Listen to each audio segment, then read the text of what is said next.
Hi everyone. In this video, we are going to be looking at this comparison between FastEmbed and Sentence Transformers. These two packages are different ways of producing embeddings in Python. They have their own pros and cons, and in this video, we are going to be looking at that. We won't be looking at the actual code in this video because I have already got separate videos where I cover how do we actually produce sentence embeddings using these two different packages. So let's get started with understanding how these two different packages differ.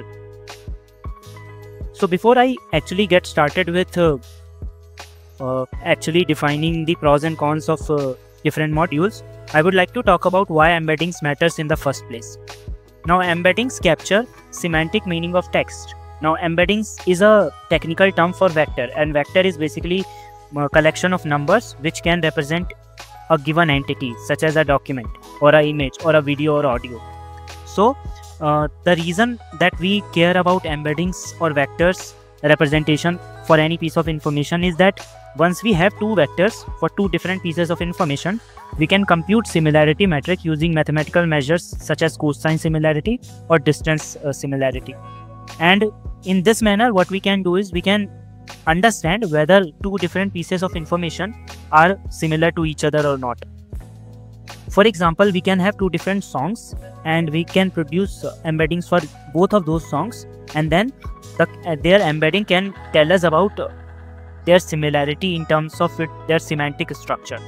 Similarly, we can have embeddings for videos or songs or also for text. So the other reason why the embeddings matter is because of RAG. Now, RAG is one of the hot topics these days after the arrival of GPT-based models. Now, RAG, what they do is they retrieve relevant documents and they augment the LLM using those retrieved documents.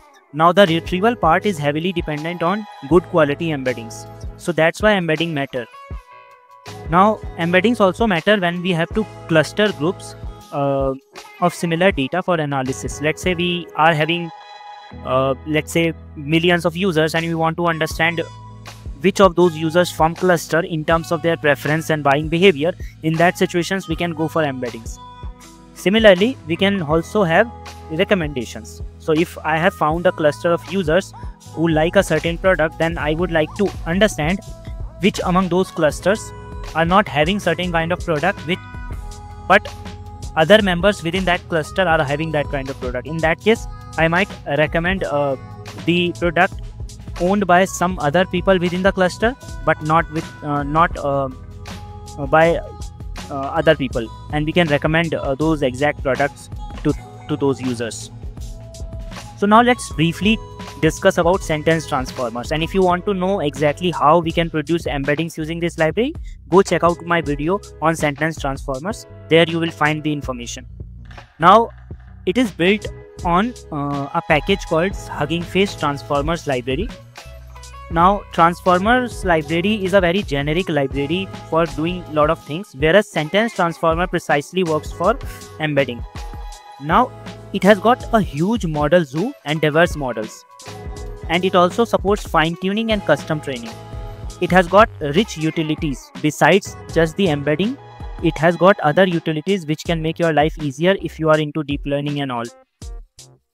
Now let's talk about the Sentence Transformers pros and cons. Now, Sentence Transformer offers very high accuracy models for various tasks. It has got various pre-trained models which are available not just for producing embeddings but also for other tasks.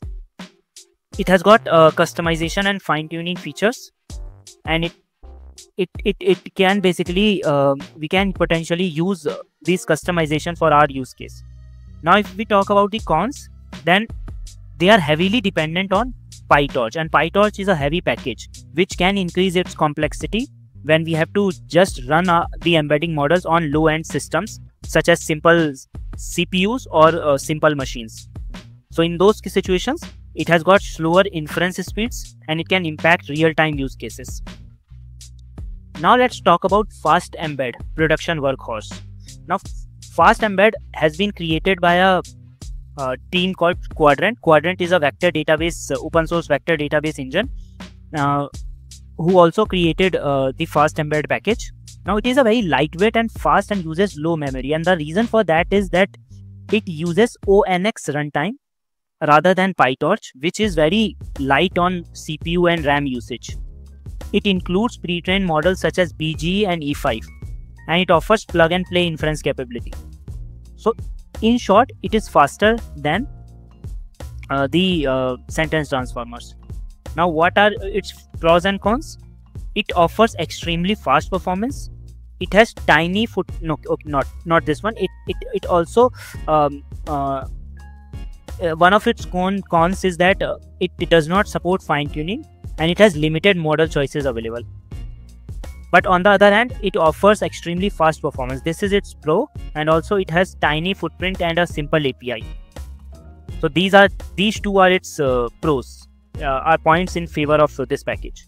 Now let's quickly do a I should not have used model comparison, but rather package comparison. Now if I compare sentence transformers, it has got 100 plus models, but for fast embed, Quadrant team made sure that they only provided few curated models which are really good for embedding producing tasks. Fine tuning, sentence transformers fully supports it, but fast embed does not. Speed wise, sentence transformer has lower inference speed, but here I have to add a disclaimer. If you are on a GPU and high-end system, then sentence transformer can work better in certain situations, whereas fast embed provides much faster inference and performance. And lastly, when to use which? Choose sentence transformer for research and experiments. Fast embed is ideal for production real-time application. Why? Because production applications and workloads require you to make real-time predictions on low cost, and that is what fast embed allow you to do. Prototype with sentence transformer and deploy with fast embed. This is my last line.